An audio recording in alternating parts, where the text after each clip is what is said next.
Assalamualaikum warahmatullahi wabarakatuh. Perkenalkan dengan saya Suandari Pancarahma. Kali ini saya akan mempresentasikan terkait evaluasi faktor-faktor kunci sukses perusahaan Ciputra. Pertama-tama, saya ucapkan terima kasih kepada Bapak Harifan Arif yang sudah membimbing saya pada mata kuliah simulasi bisnis. Presentasi ini saya persembahkan sebagai syarat tugas besar 2 mata kuliah simulasi bisnis di Universitas Mercu Buana. Oke, akan saya mulai slide selanjutnya. Latar belakang, PT Ciputra Development Group Tbk adalah perusahaan properti terbesar setanah air. Perusahaan ini didirikan pada tahun 1981 dan telah memiliki beberapa anak perusahaan yang bergerak dalam bidang yang sama, seperti PT Ciputra Surya Tbk dan PT Ciputra Properti Tbk. Perusahaan ini telah memperluas operasinya ke beberapa daerah di dalam negeri maupun luar negeri, seperti pengoperasian 30 properti perumahan di 18 kota besar di Indonesia dan satu proyek internasional yang berlokasi di China. Selain properti perumahan, perusahaan ini juga mengembangkan properti komersial, meliputi pusat perbelanjaan, hotel, apartemen, dan lapangan golf, serta juga mengembangkan bisnis pendidikan dengan membangun Universitas Ciputra. Perusahaan ini pertama kali masuk ke dalam bursa saham pada tahun 1994. Sudah banyak penghargaan yang diterima oleh PT Ciputra Development Group Tbk, terutama ditujukan pada pendirinya yaitu Insinyur Ciputra yang telah menerima 2 rekor muri serta menerima penobatan sebagai Entrepreneurship of the Year 2007 versi EY. Setiap perusahaan pasti memiliki visi dan misi yang perlu dijalankan. Nah, kalau untuk visi PT Ciputra sendiri, ini adalah untuk mengembangkan kelompok bisnis properti yang berusaha pada keunggulan serta inovasi untuk memberikan kehidupan yang lebih baik kepada masyarakat serta membawa kemakmuran dan kesejahteraan bagi stakeholders. Dan untuk misinya sendiri, ini PT Ciputra memiliki misi menjadi pelopor bisnis properti dengan berusaha melakukan yang terbaik, bersikap profesional, dan menguntungkan banyak pihak, sehingga menjadi pilihan pertama bagi karyawan sebagai tempat kerja yang menarik, bagi konsumen sebagai tempat kunjungan terbaik, serta bagi pemegang saham sebagai investasi yang paling menguntungkan dan dapat membuat kontribusi yang signifikan terhadap bangsa. Ini kita perlu mengenal sosok founder PT Ciputra Development Tbk. Beliau adalah Insinyur Ciputra yang lahir pada 24 Agustus 1931 dan meninggal pada 27 November 2019. Gambar beliau dapat dilihat pada slide, dan beliau ini merupakan founder dan chairman Ciputra Business Group. Beliau dikenal dalam pengembangan kota skala besar yang inovatif, tidak hanya di Indonesia, namun juga di Asia Tenggara. Namanya identik dengan properti yang sukses. Beliau merupakan seorang pria yang telah mengabdikan hidupnya untuk pembangunan Indonesia dan kemajuan kehidupan bagi masyarakat. Almarhum ini percaya bahwa pendidikan adalah kunci untuk masa depan bangsa. Beliau mendanai sejumlah yayasan non-profit yang didedikasikan untuk pendidikan, seni, olahraga, dan bantuan bencana. Beliau telah menerima banyak penghargaan yang diberikan oleh pemerintah Indonesia serta lembaga internasional. Beliau ini dikenal sebagai entrepreneur sejati yang memiliki visi, kecerdasan, keyakinan, dan kerja keras yang mengantarkannya untuk memenangkan 2 sertifikat dari Museum Rekor Indonesia dan merupakan satu-satunya tokoh yang memberikan pelatihan kewirausahaan untuk setidaknya 1.231 guru serta terpilih sebagai Entrepreneur of the Year 2007 oleh EY. Nah, selanjutnya ini saya akan membahas terkait timeline company PT Ciputra Development Tbk. Ini bagannya bisa dilihat ya. Ini sumbernya saya ambil dari situs di web resmi ciputradevelopment.com. Dari bagan dapat dilihat kurun waktu perusahaan ini berdiri dari 1981 hingga 2017, di mana pada 1981 ini Bapak Insinyur Ciputra mendirikan perusahaan properti yang bernama PT Citra Habitat Indonesia, dan pada tahun 2017 memiliki beberapa anak perusahaan yang bergerak dalam bidang yang sama seperti PT Ciputra Surya Tbk dan PT Ciputra Properti Tbk. Ini kita bisa lihat beberapa proyek Ciputra Group yang tersebar di hampir seluruh wilayah Indonesia.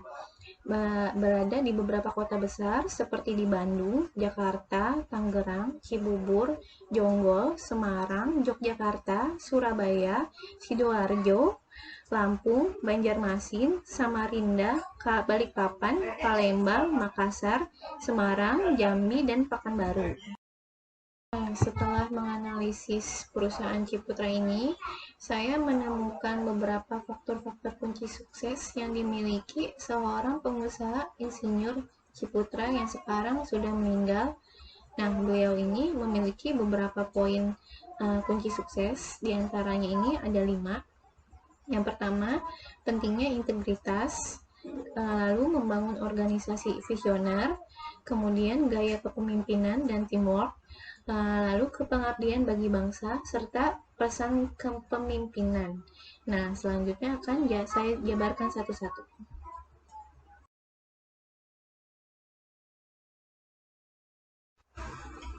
Nah, pada poin 1, pentingnya integritas, keberhasilan Ciputra dalam berbisnis tak terlepas dari peranan integritas yang mencakup moral serta janji yang harus ditepati sebagai landasan kesuksesan dalam bekerja, berbisnis, dan bermitra dengan orang lain. Dalam upaya meyakinkan mitranya, Ciputra tidak pernah berhenti memikirkan dan menggali manfaat yang akan diperoleh mitranya dari proyek yang akan mereka garap. Bagi Ciputra, memikirkan manfaat yang bakal diperoleh mitra merupakan sebuah proyek kerjasama, bukan hanya demi memenangkan perundingan, melainkan untuk manfaat yang jauh lebih penting bagi kedua belah pihak, yakni kelanggengan proyek tersebut. Sebab mitra bisnis yang puas adalah rekomendasi terbaik untuk mendapatkan mitra bisnis berikutnya. Selanjutnya, pada poin 2 itu membangun organisasi visioner. Nah, dalam keyakinan Ciputra, untuk menjamin keberhasilan suatu bisnis diperlukan organisasi yang solid. Sekuat apapun visi seorang entrepreneur, sehebat apapun kemampuan negosiasinya untuk menghasilkan sebuah deal bisnis, pada akhirnya sang entrepreneur ini harus bekerja melalui organisasinya pula. Keberhasilan sejumlah taipan kelas dunia dan kegagalan mereka juga sangat berkaitan dengan organisasi. Oleh karena itu, seorang entrepreneur yang visioner harus membangun organisasi yang visioner pula.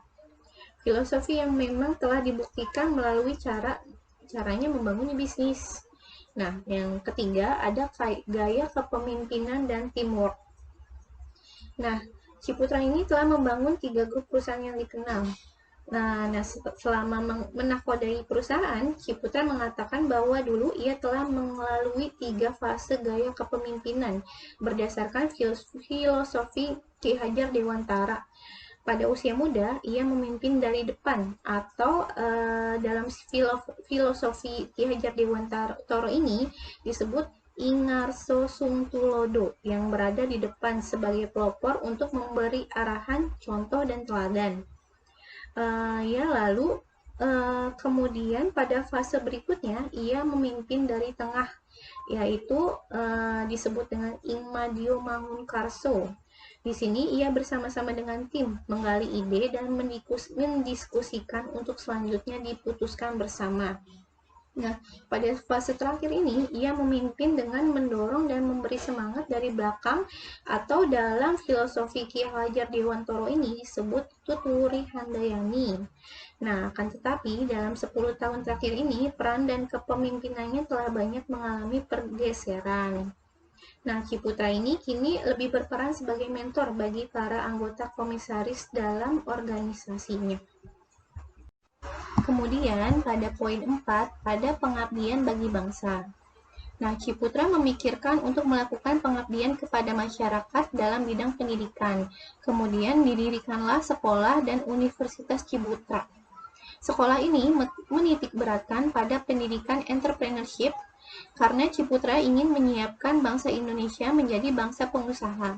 Dengan adanya pendidikan kewirausahaan di Indonesia, tak hanya dapat mengatasi pengangguran dan kemiskinan, namun juga menghasilkan kemajuan dan kemakmuran untuk menciptakan sesuatu yang lebih berguna bagi bangsa. Nah, poin terakhir ini, kita bisa mengambil pesan kepemimpinan dari almarhum Insinyur Ciputra ini.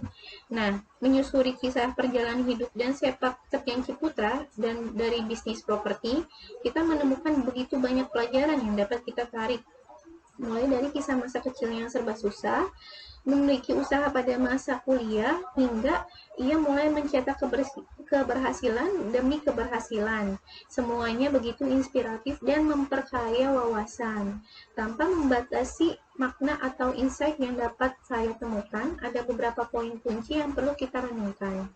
Yang pertama, kita tidak pernah bisa memilih ingin lahir dari orang tua yang mana, miskin atau kaya, dalam suku bangsa apa, serta lingkungan masyarakat yang mana. Namun demikian, kita tidak boleh terperangkap, hanya hidup berdasarkan eksistensi. Nah, selain itu, secara sederhana dapat dikatakan, kualitas kepemimpinan yang paling utama adalah memiliki kualitas kekuatan informatif. Artinya, seorang pemimpin mesti mampu mentransformasikan seonggok kotoran menjadi emas, bukan hanya sebatas mentransformasikan lahan atau produk dan jasa menjadi sesuatu yang bernilai, tapi juga mentransformasikan potensi sumber daya manusianya.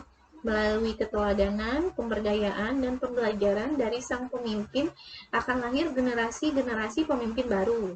Nah, sebagaimana ditujukan oleh Ciputra, pemimpin tidak menghabiskan waktu untuk menjawab pertanyaan bagaimana caranya, akan tetapi langsung menangani tujuannya. Mengenai hal ini, Warren Bennis mengungkapkannya dengan bagus. Para manajer mengatasi masalah, tapi pemimpin menemukan masalah. Seperti halnya ketika Ciputra mengajukan proposal pembangunan Ancol kepada Gubernur DKI, sesungguhnya ia telah menemukan sebuah masalah. Atau pada saat ia berniat mengembangkan daerah latar santri di Surabaya Barat, ia pun sekali lagi menemukan masalah. Akan tetapi di atas semuanya, Ciputra memiliki karakter yang kuat, sebuah kualitas yang bukan hanya mutlak dibutuhkan bagi seorang pemimpin, tetapi juga merupakan prasyarat yang mesti dipenuhi agar seorang pemimpin dapat bertahan lama. Penjabaran ketiga poin, yang pertama ini menilai kondisi pasar. Dalam mengelola sebuah perusahaan, pasti dibutuhkan kemampuan untuk melihat peluang yang ada. Kemampuan ini harus didukung dengan bagaimana perusahaan menilai kondisi suatu pasar yang sedang terjadi, seperti permintaan, persaingan, kondisi tenaga kerja, serta kondisi peraturan perundang-undangan menurut Madura Jeff 2011. Di sini kita dapat melihat PT Ciputra Development Tbk ini mampu melihat peluang pasar dalam segi permintaan konsumen. Dalam mengembangkan usaha propertinya, Ciputra sangatlah jeli dalam melihat lokasi yang akan dikembangkan. Lokasi yang dipilih pasti memiliki beberapa keunikan tersendiri. Nah, yang kedua, ini ada keunggulan kompetitif yang dimiliki PT Ciputra Development Tbk. Nah, usaha properti yang dijalankan oleh PT Ciputra Development ini tergolong sangat kuat dan sangat berpengaruh di Indonesia. Keunggulan ini dimiliki Ciputra karena kuatnya brand yang dimiliki, yaitu nama pendirinya sendiri, Bapak Insinyur Ciputra. Ciputra telah memiliki image yang dipandang sangat berpengaruh, yang juga dikenal sebagai entrepreneur nomor 1 di Indonesia, sehingga berpengaruh terhadap perusahaan. Yang ketiga ini ada resiko yang dihadapi.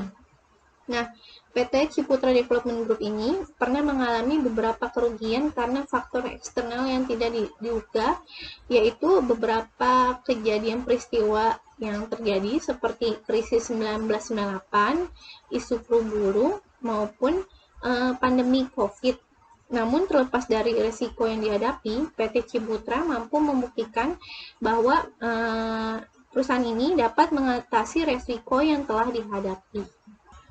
Ya, akhir kata saya ucapkan terima kasih sebanyak-banyaknya bagi yang sudah menonton video saya ini. Semoga video saya ini dapat bermanfaat bagi orang lain, dan saya mengakui video ini masih banyak kekurangan dari segi kata, dari segi tampilan, dari segi penjelasan. Akhir kata, mohon maaf sebelumnya dan terima kasih. Wassalamualaikum warahmatullahi wabarakatuh.